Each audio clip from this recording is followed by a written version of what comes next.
सब बीचे बैठी है सासू त बौहर से आ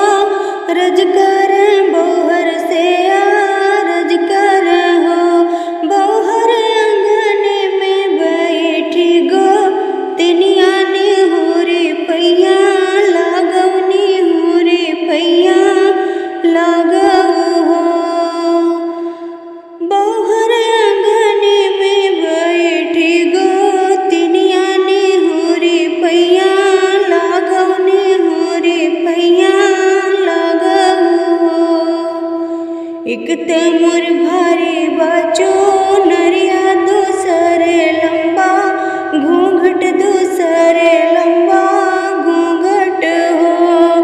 सासू तीसरी में गोदी में लाल नवा हम कैसे पैया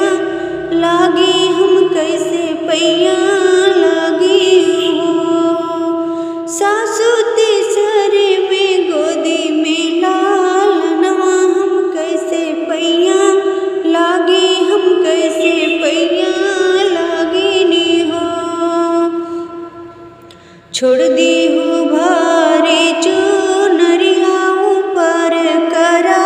घूंघट ऊपर करा घूंघट हो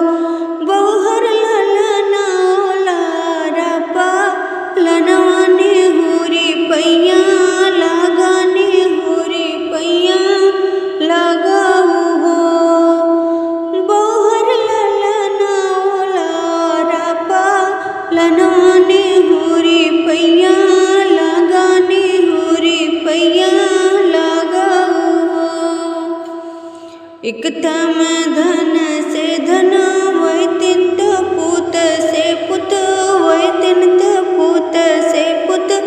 वैतिन हो सासू हम हई पिया के दुलारी हम कैसे पैया लागी हम कैसे पैया लागी नी हो हमरे धना से धना वैतिन त नाती से पुत वैतिन त नाती से पुत वैतिन हो बौहर हमरे न बेटा के दुलारी नी होरी पैया लगानी होरी पैया